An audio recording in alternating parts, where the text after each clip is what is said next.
안녕하세요. 다들 좋은 한 주 보내고 계신가요? 아마도 제 구독자이셨던 분들은 들으셨을 텐데요. 제 어카운트가 해킹이 되어서 구글과 연락을 주고 받으면서 해결을 하려고 했지만 결국 제가 지난 2년간 활동했던 어카운트가 지난 주말에 삭제되는 일이 발생을 했습니다. 그날 사실 속상하기도 하고 지난 2년간의 노력이 한순간에 수포로 돌아가게 되어서 허무하다는 생각이 들어가지고 술 한잔 하면서 또 생각을 하다가 한두 시간 후에 다시 시작을 하자라고 마음먹게 되었고, 보시다시피 구독자 0명에서 다시 채널을 시작하게 되었습니다. 제 영상을 좋아하지 않으시는 분들도 계시겠지만 제 영상으로 도움을 많이 받으신다고 이메일을 보내주시는 분들도 계셔서 제 리서치와 영상들이 몇 분에게라도 도움이 된다면 채널을 다시 시작하지 않을 이유가 없다라는 생각에 처음 시작한다는 마음으로 다시 카메라 앞에 서게 되었습니다. 많은 응원 이메일들과 메시지들을 보내주신 모든 분들께 다시 한번 너무 감사드리고요. 시간은 조금 걸릴 수 있겠지만 예전 채널만큼 다시 성장할 수 있도록 최선을 다해 보겠습니다. 자, 그럼 제 신세 한탄은 여기까지만 하고요. 본론으로 다시 들어가 보도록 하겠습니다. 3월 7일에 제롬 파월이 캐피털 힐에서 발표를 했는데요. 발표가 있고 나서 마켓이 크게 떨어졌었습니다. 지금 대부분의 투자자들은 인플레이션이 잡혀가고 있고 미 연준에서 금리 인상을 0.25%로 한두 번 정도 더 올리다가 금리 인상 자체를 멈출 것이고 어쩌면 2023년에 금리를 오히려 더 낮출 가능성도 있다는 기대에 마켓이 오르고 있는 상황입니다. 그런데 이런 기대를 가지고 있던 마켓에 3월 7일날 제롬 파월은 본인이 생각했던 것보다 미국 경제가 활발하게 잘 돌아가고 있어서 인플레이션이 생각보다 높고 인플레이션을 2%로 끌어내리기 위해서는 예상했던 것보다 더 높은 퍼센테이지로 금리를 올려야 할지도 모르겠다라고 하면서 이번 달에 있을 미연준 미팅에서 대부분의 투자자들이 예상하는 2.5%가 아니라 그보다 높은 0.5% 인상에 대한 가능성도 열었죠. 거기다가 금리를 꾸준히 올리다가 올해 금리가 피크를 찍는다고 해도 금리를 바로 다시 내리는 것이 아니라 생각했던 것보다 오랜 기간 이 높은 금리를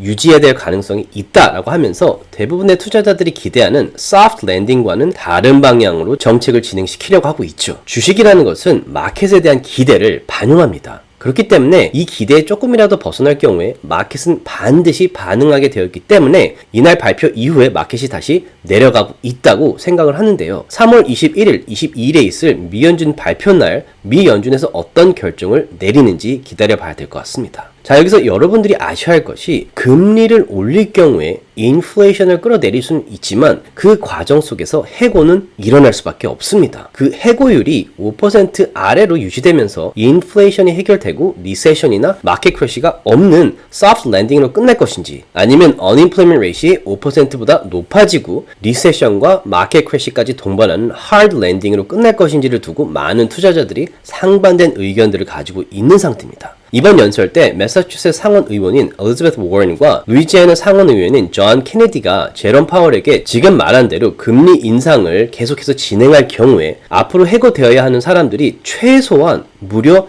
200만 명이나 더 돼야 한다고 하면서 토론을 했는데요. 상당히 재밌기도 하고 상당히 현실적인 내용들이어서 미국 주식에 투자하시는 분들이라면 반드시 들어볼 만한 내용이다 싶어서 오늘 영상을 준비하게 되었습니다. 자, 이 두 분의 토론 내용을 직접 들어보고 제 생각도 함께 나눠보도록 하겠습니다. 자, 그러면 디스클레이머만 듣고 영상 바로 들어가 보도록 하겠습니다. 제가 만든 컨텐츠들은 어디까지나 정보 전달을 위한 영상들이기 때문에 절대 영상만 보시고 주식들을 매도하지 마시기 바라고요. 본인 스스로 반드시 리서치를 더 하신 다음에 판단을 내리시기 바라겠습니다. 자, 오늘 두 개의 영상을 보면서 제 생각도 함께 나누려고 하는데요. 아마도 보면 아시겠지만 누구도 지금의 제롬 파월의 입장에 있고 싶어 하지는 않을 거라는 생각이 듭니다. 자, 그럼 일단 루이지애나 상원 의원인 존 케네디와의 토론 한번 볼까요? You're raising interest rates to slow the economy, are you not? Yes, to cool the economy off. And one of the ways you measure your success is the unemployment rate, is it not? Yes, one of the measures. Okay. When you're slowing the economy, you're trying to put people out of work. That's your job, is it not? Not really. We're trying to restore price stability. We're trying to realign supply and demand, which could happen through a bunch of channels. Disinflation is what you're trying to do. It's a slowing in the rate of inflation. Am I right? Yes. In other words, prices don't go down, they just don't go up as fast. Deflation is when prices actually go down. You're trying to achieve disinflation, are you not? Yes, we are. Okay. In order to reduce inflation by 2%, unemployment had to go up 3.6%. Right now, the current inflation rate 6.4% and the current unemployment rate is 3.4%. Now, if history is right, in order to get inflation down from 6.4% to, let's say, 4.4%, the unemployment rate is going to have to rise to 7% based on history. That's what the record would say. Okay. And to get inflation down to 2.2% based on history, unemployment would have to go to 10.6%. 자, 케네디의 말에 어느 정도 공감하는 부분이 개인적으로 있는데요. 일단 지금 제롬 파월이 인플레이션을 6.4%에서 2%로 끌어내리려고 하고 있습니다. 디플레이션이 아니라 디스인플레이션이 일어나고 있는 거죠. 쉽게 말하면 물가는 여전히 비싸지만 그 비싼 정도를 줄이고 있다는 거죠. 과거 역사상 1950년부터 디스인플레이션이 일어났던 10번의 경우 모두 인플레이션을 2% 끌어내리는 동안에 unemployment rate이 3.6% 올랐다고 합니다. 그 말은 제롬 파월이 목표로 하는 인플레이션을 2%로 끌어내리기 위해서는 지금 6.4%에서 4% 이상 더 인플레이션을 내려야 하는 건데, 그렇게 되면 역사적인 수치를 바탕으로 분석해 봤을 때 unemployment rate이 10%가 넘는다는 결론이 나옵니다. 자, 과거 마켓의 크래시 데이터를 보면 unemployment rate이 4%에서 5%를 넘기 시작하면 매번 리세션이 왔었습니다. 그리고 지금 대대적인 해고들이 많이 일어나고 있지만 이 수치는 아직 unemployment rate에 포함이 되고 있지 않아서 unemployment rate이 3.4%가 나왔습니다. 만약에 올해 중후반에 지금 해고당하는 많은 분들도 분석에 포함이 되어서 unemployment rate이 4%에서 5%를 훌쩍 넘는다면 저도 개인적으로 리세션은 피할 수 없다라는 생각이 듭니다. 그래서 저희 페이트리온 서비스 멤버들에게도 늘 말씀드리지만 저는 2023년 중후반에 unemployment rate이 5%를 넘을지 눈여겨보고 있습니다. 만약 정말로 unemployment rate이 5%를 넘는다면 제 투자 전략도 당연히 바뀌게 될 것이기 때문에 너무나도 중요한 수치이자 마켓의 터닝 포인트이 컨펌되는 시기라고 저는 생각을 합니다. 마켓이 과거의 패턴과 유사한 사이클을 반복하는 것은 맞습니다. 하지만 마켓에는 100%라는 것이 없기 때문에 앞에서 언급한 대로 인플레이션을 4% 내린다고 해서 unemployment rate이 10% 이상 올라갈 거라는 보장도 없고, 그렇게 됐을 때 마켓 크래시나 리세션이 온다는 보장도 없기 때문에 계속해서 발표되고 있는 뉴스와 중요한 수치들을 팔로우하면서 마켓의 움직임을 파악하는 것이 가장 중요하다고 생각을 합니다. 자, 그러면 두 번째 토론인 엘리자베스 워런과의 토론도 한번 보겠습니다.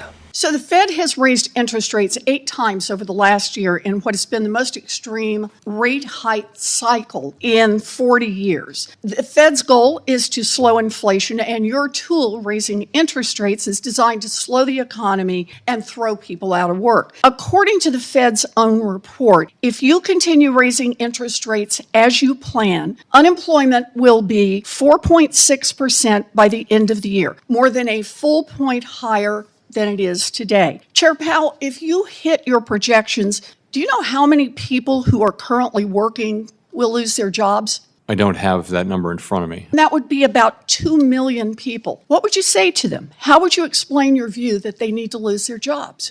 I would explain to people more broadly that inflation is extremely high and it's hurting the working people of this country badly. All of them, not just 2 million of them, but all of them are suffering under high inflation, and we are taking the only measures we have to bring inflation down. And putting 2 million people out of work is just part of the cost, and they just have to bear it? Will working people be better off if we just walk away from our jobs and inflation remains 5-6%? It's been 12 times that we've seen a 1 point increase in the unemployment rate in a year. That's exactly what your Fed report has put out as the projection. How many times did the economy fail to fall into a recession after doing that? Out of 12 times. I think the number is 0. I think the number is 0. 자, 이분의 말도 데이터를 바탕으로 분석하는 것이기 때문에 어느 정도 일리는 있다고 생각을 합니다. 자, 역사적으로 봤을 때 1년 안에 금리를 1% 이상 올린 경우가 12번 있었다고 하는데요. 12번 모두 금리를 1% 이상 올리고 나서는 리세션이 반드시 왔었다고 합니다. 거기다가 지금 미연준이 계획한 대로 금리를 올해 1% 이상 올리려고 할 경우 잡을 잃게 될 사람들이 무려 200만 명이 넘을 거라고 합니다. 이에 대해 제롬 파월도 조심스럽게 본인의 의견을 내놓았는데요. 저는 개인적으로 제롬 파월의 이 의견을 존중하고 어느 정도 공감을 합니다. 지금 높은 인플레이션으로 모든 사람들이 피해를 보고 있는데 200만 명의 해고는 가슴 아픈 일이긴 하지만 이런 희생으로 인플레이션을 끌어내려서 100만 명 이상 되는 사람들의 삶을 보호할 수 있다면 그 방법을 쓸 수밖에 없다라고 말씀을 하셨죠. 조금 잔인하게 들릴 수는 있지만 인플레이션을 잡는 일이 그만큼 중요하다는 말에 저는 공감을 하고요. 또한 잡을 잃을 가능성이 있는 200만 명에게는 죄송하지만 더 많은 가정들을 보호하기 위해서는 감당해야 하는 희생이라는 말에도 저는 공감을 합니다. 자, 그런데 여기서 엘리자베스가 아주 흥미로운 질문을 또 하나 했는데요. 한번 보겠습니다.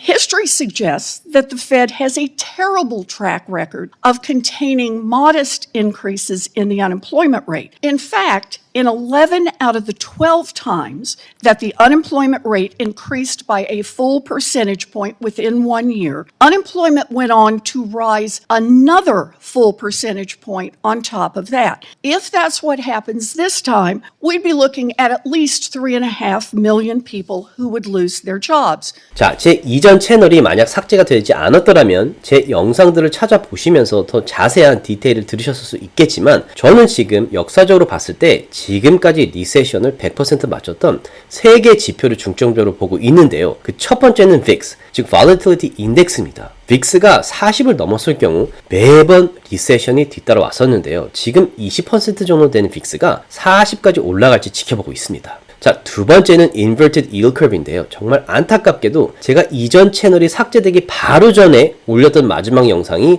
Inverted Yield Curve에 대한 디테일이었습니다. 간단히 말씀드리자면 지금 Inverted Yield Curve의 경우 1980년대 이후에 Inverted 된 정도가 가장 심한 해입니다. 여기 보시다시피 Inverted Yield Curve 이후에 리세션이 매번 왔었죠. 자, 이번에도 리세션이 바로 올 것이냐? 그건 아무도 모르겠지만 한 가지 확실한 사실은 인버티드 된 yield curve는 반드시 다시 회복이 되어야 마켓이 유지가 된다는 겁니다. 그리고 이런 과정에서 과거에 매번 큰 크래시나 리세션이 왔었다는 거죠.